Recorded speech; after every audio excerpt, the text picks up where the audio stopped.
Yes, sir. Do you believe that this movie should have been an Alien prequel, or do you believe it should have been its own standalone story? Because Ridley Scott's already done sci-fi before that was not Alien, obviously, in Blade Runner, one of his most famous films. Should this have been its own standalone, let's go find God and do it better than Star Trek V did, or should it have been an Alien prequel? Do you think it stands on its own merits? I don't think in the marketing or in any of the discussions of this movie, the word alien should have been mentioned. If I'm the producer on this and Ridley Scott comes to me and he says, I want to do an Alien prequel, I go, great, what's your pitch? Well, the aliens will only show up in the last 10 seconds of the movie, and it's only kind of a xenomorph. After I throw Ridley Scott from the building, I bring in somebody else and said, hey, he had an idea. He's a nut job. Let's do something, with adults here, not this child. What I'm trying to get at is it's a perfectly interesting story about the nature of faith and where does life come from and how to reconcile those things. And I think an alien world of horrors that these astronauts land on as they're trying to find God is an interesting pitch. It should have come as a complete shock to everyone at the end when the thing pops out and it kind of looks like a xenomorph. Mm-hmm. Then okay, I still the ending of the movie is fine if you don't know what's going to happen. Going into the movie thinking this is an Alien prequel was a bad idea, and the reason being, and I'll keep this quick so that you can jump back into the conversation. The average movie going public, it's hard to get their attention and keep it. And when you promise one thing and don't deliver it, you piss people off. I mean, Prometheus is a perfectly fine horror movie, space horror movie. What it's not is a good Alien prequel. I absolutely agree. And you promise people an Alien prequel, and that's all they focus on. So they throw the baby out with the bathwater because you lied and told them it's something that it's not.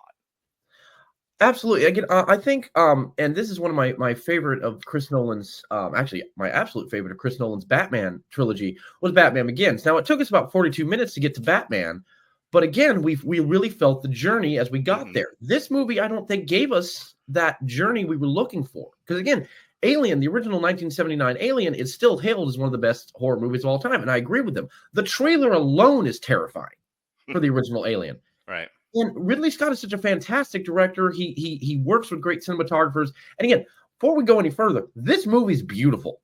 Yeah. It is well shot. It is well acted as much as it can be. I mean, the story's lacking. So again, the poor actors are going, we're trying our best. May I, Your Honor, may I object and throw in this piece of observation that I made? I watched this yesterday with my son. I'll allow it. Thank you. As a quick, I now hate this. I wish I were in charge. I gave up my power for 20 minutes and I already ate it. I watched this with my son and I gave my daughter, who is 13, the choice of watching it with us. She said, "Just call me when the girl gives herself her own abortion." Right. Okay, Lily. So may I say, with all due respect, that I love both of your children. I can't wait to meet them. They're pretty awesome. I've heard so much about you. I must meet you in person. So I hear you're interested in giving yourself an abortion. Not me, you slop artist. I mean the girl. She's fine. I want to watch her do it. Which was what she would say. I don't know why she's Daffy Duck in that. But anyway, yeah. So my son I wanted to watch it with my son because we were doing the podcast tonight. And my daughter goes, "Yeah, just call me when the girl gives herself an abortion." I'm like, hot dog. And my son and I are watching it. And my son at the end of it goes, "This was a good movie, but it's really, really slow and feels very disjointed." And we both came to the same, and he's not wrong. And we both came to the same conclusion. This feels like they tried to take an entire 10-episode television series and cram it into a 2-hour movie. Yes. Like, again, this is something that I've discussed with my film professors because this movie comes up, especially in cinematography class. Because again, like I said, it's got great cinematography, but Ridley Scott always has great cinematography. Right. But it was literally something I brought up myself, and I'm glad that you said it. Is he asked, "What the hell's wrong with this movie?" And 10 words or less, and I went, "It should have been a TV show." And he was like, "My man." Yeah.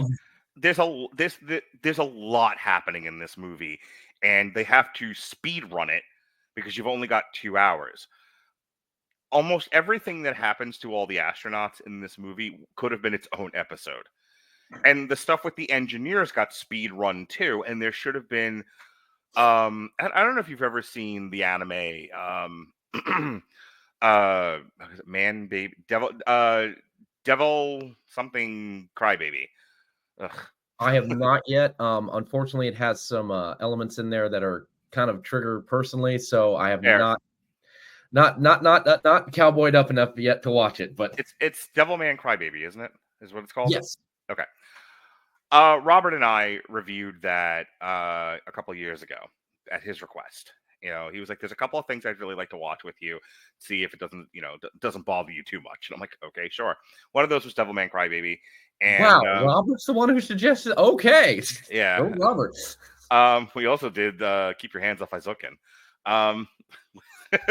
Yes, Damn, Robert. Damn, bitchy yoga mom, I have underestimated you. Oh no, he loves his anime, and he definitely has some. He got me to do the Babadook, Ink. He's had some really weird pitches. Ladies and gentlemen, Robert is about one bad day away from becoming a freaking supervillain. So strap in.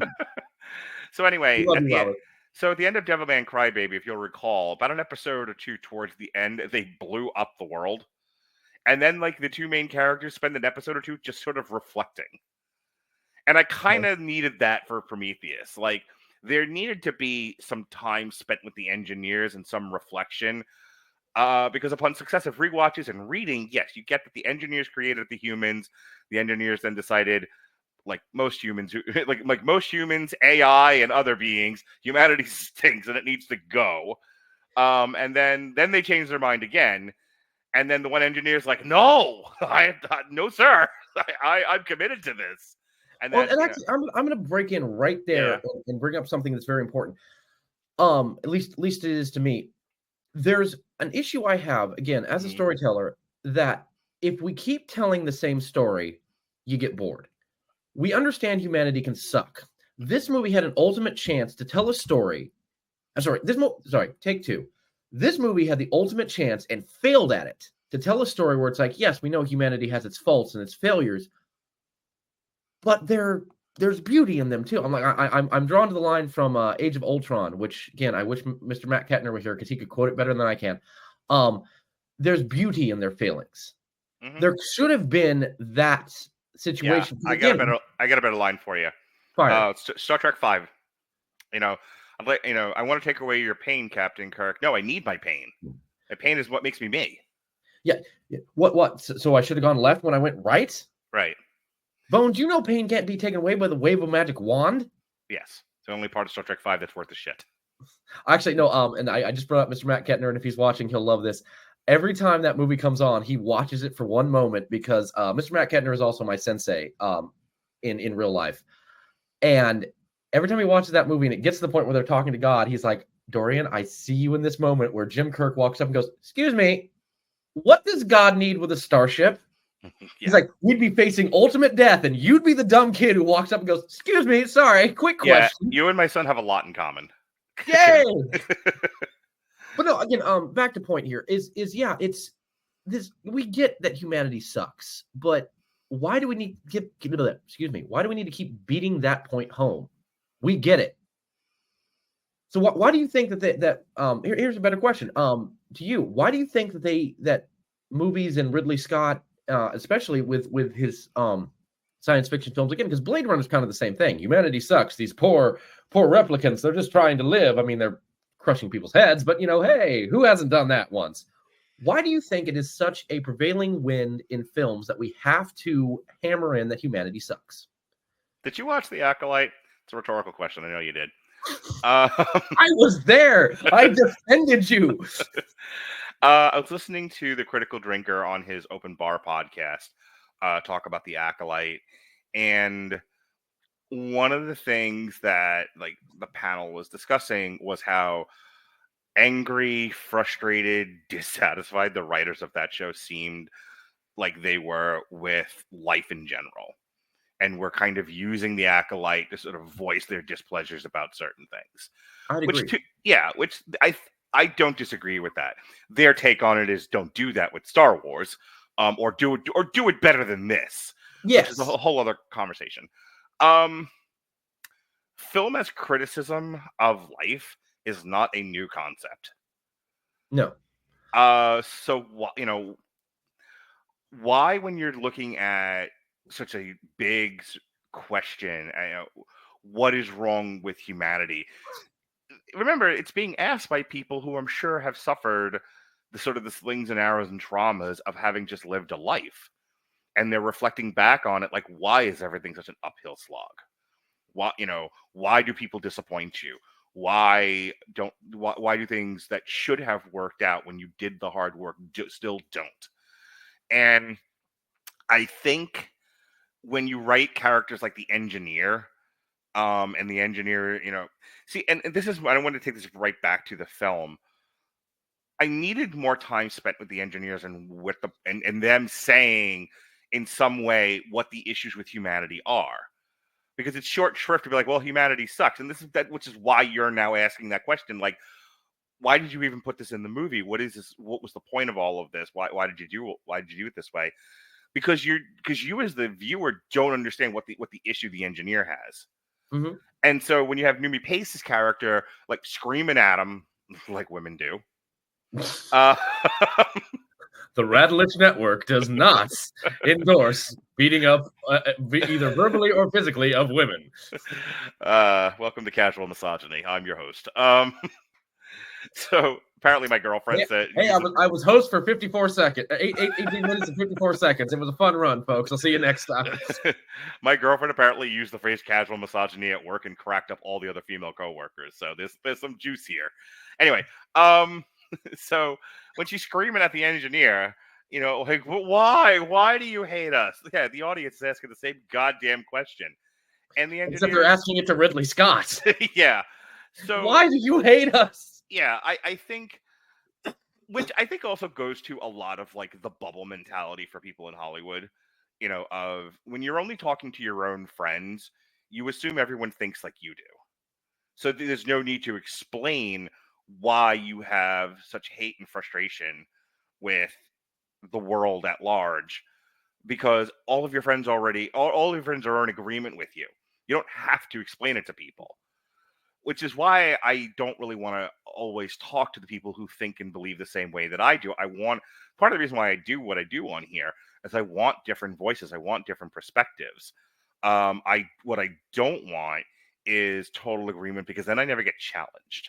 Yeah. And the problem with a lot of people who make film, the problem with The Acolyte, is it was a bunch of people all in agreement, all saying the same thing, and not a single person in the room going, but I don't understand what your problem is. You have to explain it. Yeah, because they believe everyone thinks that they as they do, and they'll get it, and not everyone does. Absolutely. And I brought this up on the Acolyte podcast. It's like, does Star Wars or Disney just hate the Jedi? And if so, can I get an explanation why? Yeah. And again, I think it's the same thing with this movie. Yes. Is, okay, if you hate humanity, fine. I agree. There's a whole bunch of problems with humanity. And again, that's not what this podcast is about. So we're not going to get into that rabbit hole. Tune in next time for Dorian and Mark's Pillow Talk. Well, hang on. So you threw a pillow talk. I got to talk about Jesus. I can hear thousands of fans going, "Damn it, Dorian!" Well, no, I mean, if you look at traditional Christian mythology and belief, the accepted mentality is that humanity is inherently flawed, which is why Jesus has to sacrifice himself to save humanity. Jesus, the whole like Christian mythos, which is shared by all kinds of other religions, but let's just focus on Christianity. And it goes exactly to what they're talking about in Prometheus. So people are just like, where is he going with this? No, I'm talking about the movie. Trust me. When you have, the whole idea is that when you have, like, what is it that they say? Forgive them, my Lord, for they know not what they do.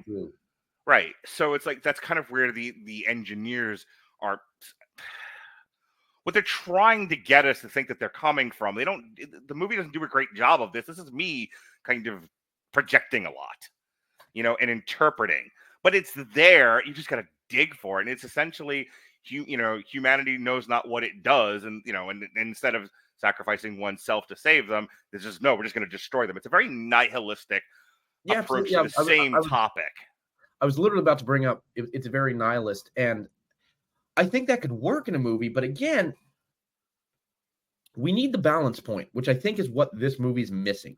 Is we don't have a balance point. Yes. Naomi Rapace does a fantastic job. Again, every actor in this is kicking their own ass to live up to Sigourney Weaver and Ian Holm and such, Yaphet Kotto from the original movie. And they're trying so hard, but they don't have enough to work with because there is no balance point. I don't think anyone knew what this movie was about when they were making it. I don't either. It's almost like, it almost feels like they brought them the script and kind of, oh, it's not an alien movie. It's just a random sci-fi movie. And then they kind of felt like halfway through the movie, it went, they feel like they go, hang on, this is an alien movie. Oh shit. Now we got to upgrade, and it just, it didn't land. Again, like what I was saying is we need that balance point of, yes, we will destroy humanity because humanity sucks. Okay. I get that. And again, going back to scripture, you talk about theology and God. When God is going to destroy Sodom and Gomorrah, Abraham's like, okay, if I can find 10 good people, will you leave it alone? If you can find 10, cool. Okay, what if I can only find 5? Screw it. What if I can only find 1? We needed that Abraham character who's begging, there's good here. And we needed to explore why there's good. Right. And then use the xenomorphs as the ultimate version of, basically, I would go so far as going, if humanity's not careful, this is what you'll become. I also think this is supposed to be a prequel to Alien. This is the origin of the xenomorphs. I actually think this was handled stupidly because I don't remember what it is the engineers' plan for humanity is, but it should have been put the eggs on Earth and just left it, we did that in Alien versus Predator, and look how that turned out. Well, that's the thing. That should have been their plan. See, the problem is this is kind of like the midichlorians of the alien world, where it's like, don't you blaspheme in here! Don't you blaspheme in here! What I mean by that, it was like, we couldn't just accept the fact that this was like, some light Buddhism. We had to give like a scientific explanation for why there is the Force, why there are Jedi, yada yada. So they did midichlorians to everyone's frustration. So real quick, I don't remember who the comedian was who talked about it, but he was talking about that very thing where he was like, do you remember when, most of you were probably too young for this, and I know I was, but it was like, you remember when you watched Star Wars the first time and you went, okay, if I believe hard enough and I work hard enough, I could be a Jedi and I could use the Force. And George Lucas comes in and goes, actually, no, you have to have certain like germs in your belly, kind of that make you use the Force. Yeah, Patton Oswalt, different comedian, different bit. But he was like, "Oh, we're gonna do new Star Wars movies. We're actually gonna do the prequels. We're gonna show you the downfall of Darth Vader." Like, oh, that's amazing, George. What are you gonna start with? We're gonna start with when Darth Vader was a little kid. We're too far back, George. I don't care about. Yeah, I don't care about any of this. Yeah. I just kind of want to see him with the cape and the helmet. Although, don't worry, in the second movie we bring in Boba Fett. I don't care. Yeah, you know the bit. Same thing with the xenomorphs. The xenomorph should have. All we needed to know was the engineers made them. They made these godless killing machines, and they are beset upon a world the engineers want to destroy because they can. They cannot be stopped. They cannot be killed. They cannot be reasoned with. So, we have, we make queens. Queens lay eggs. Eggs hatch. Lobster. Lots of lobster. That's it. That should have been in Prometheus. The fact that we have to go all the way back to Anakin as a child. We have to go all the way back to seeing how, like, this squid thing, which is a precursor to the face huggers, did a thing with the engineer and out popped, the very first xenomorph. It's like, nobody gives a fuck. We didn't need to see this, and you put it at the end of the movie, so who cares? Yeah, and that's why when I started this, I was like, I asked you the question, and you answered it, was, do you believe that this should have been an Alien movie? Right. No. the premise itself works works just fine. Yeah. You know, we're on an expedition because we think we found the people that created us. Yes. And behind all of this, the reason why he's funding this mission is because he thinks that if we find the people that created us, he's dying and he will find the fountain of youth. Fine. Hey, that all works. cool. Yeah, just make that movie. But Yeah. again, it's like with every big horror icon, and I'll use Michael Myers as an example. Mm-hmm. The less we know, the more terrifying it is. The other thing about this is we really didn't need the David character doing what he was doing. I Because mean, to be clear, Michael Fassbender is fantastic in this. Oh yeah, he's great. He was unnecessary. Well, he's an ode to every android in every alien movie who has to bring the alien home for Weyland-Yutani. And it was like, again, we're not doing that yet. We're not there. Give us a sec. So stop doing evil fucking androids already. Isn't Alien 3 the only movie that doesn't have an android in it? That I recall. Yeah. Just a lot of Cockney men shaving their heads because of the damn lice. And a dog alien.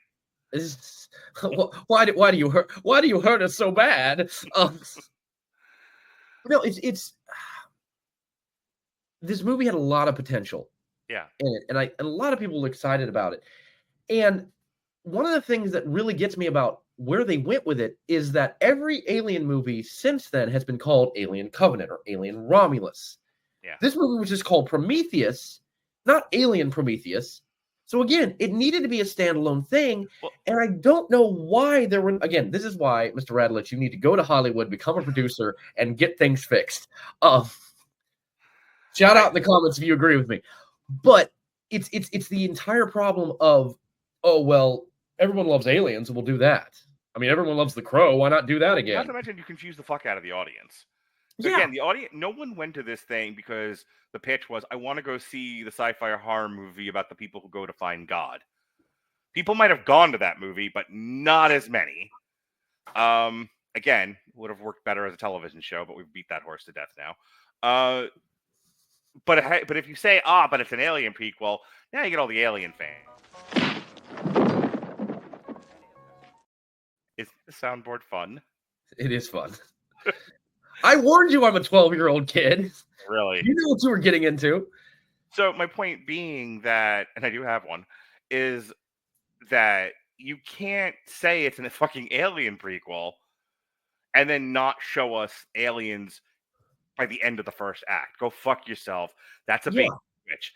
And that's the thing is, like I said, it's now 12 years later, and I'm watching it with my son, and I had to tell him, yeah, it's kind of an Alien prequel, but not really. Don't get your hopes up. Just watch the horror movie. It'll be fine. Just to his 10-year-old. And hey, honey, the girl's about to give herself an abortion. Get in here. So this is family entertainment at the Radulich household. So I'm a good parent. My God, I got shit from my parents tonight. They were like, "Why would you bring your kids to The Crow?" And I'm like, "I'm not going to take this from the people who left porn lying around the house. Go fuck yourselves." So, anywho, go ye therefore and fornicate with thyself. Not above telling my parents to go fuck themselves. Anywho, I'm a good son. My point is, hope you're watching, Mr. and Mrs. Radulich Sr. My mom might. But anyway, yeah, they definitely needed to draw a line in the sand because and this is what I was starting to say at the beginning of the podcast when you asked this question. You have to be clear in your marketing. You have to be clear in your presentation. Your audience doesn't have the patience for nuance. No. You know, and so if you're going Alien prequel, then you got to show us aliens by the end of that first act, or it's a no-go. And again, when you talk about a TV show, imagine like 3 episodes in. I mean, take your time, explain stuff. But imagine 3 episodes in, the last, like they did in the movie, that's the last end of like episode 3. And then it cuts to black and we're on freaking credits. And we're going, no, we need more. Right. And I think that, again, that's what it was missing. But however, I know there are people, and a couple of them are watching, I know, who actually like this movie. Give me 3 things, Mr. Radulich, that you think are good about this movie. Gun to your head. We've tied you to a chair in the basement. Cinematography is beautiful. I love the look the look of this movie, the photography, the cinematography. This all works. It's a very pretty movie.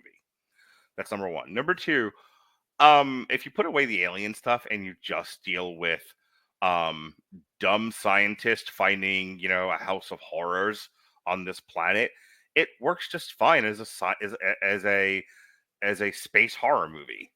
And right down to this, despite the fact that we have supposedly scientists on this, like they're all like, "I'm gonna touch the snake. I'm gonna put my hand on it." Hey, pretty lady.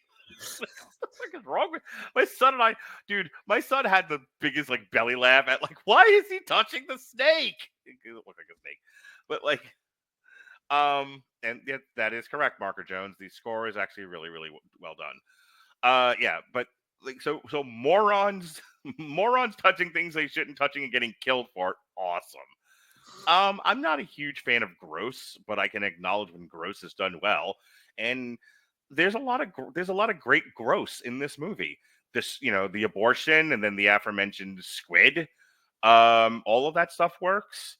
Like, I get when she gives herself the abortion and she pulls out the squid, that thing, like, trying to get out of the vice grip is actually like really terrifying. Mhm. Like, there was like, I know the movie, I've watched it, and even then I'm watching this like really, really tense. And it was one of the few times I told my son, please stop doing shtick. I want to focus here. This is not Mystery Science Theater 3000. Yeah, he likes to riff. So do I. Yeah, oh my god.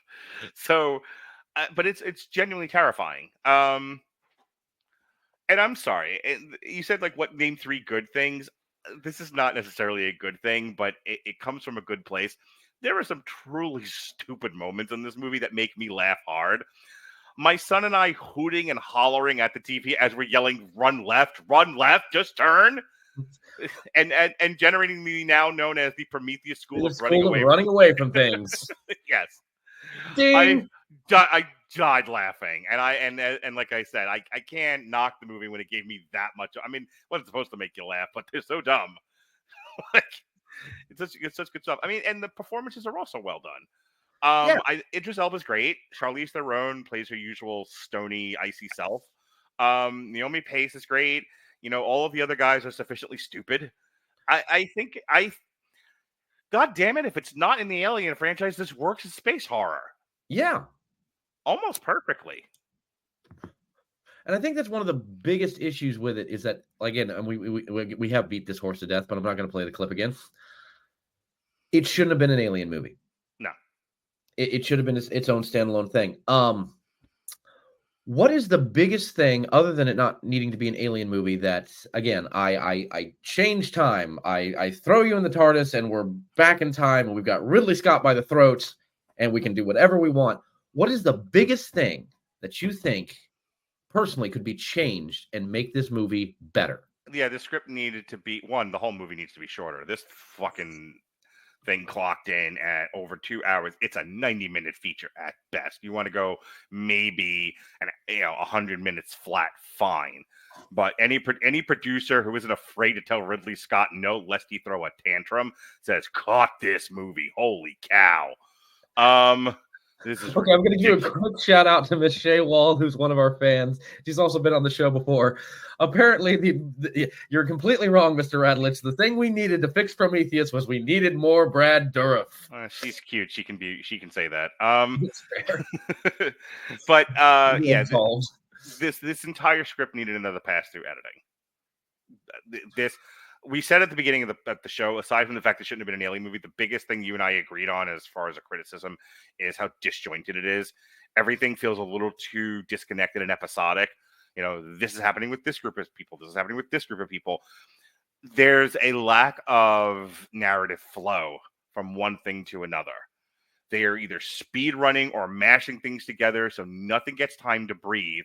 And a lot of time is spent on some of the action set pieces, like the rock storm or whatever the hell is happening at the end of that one scene. But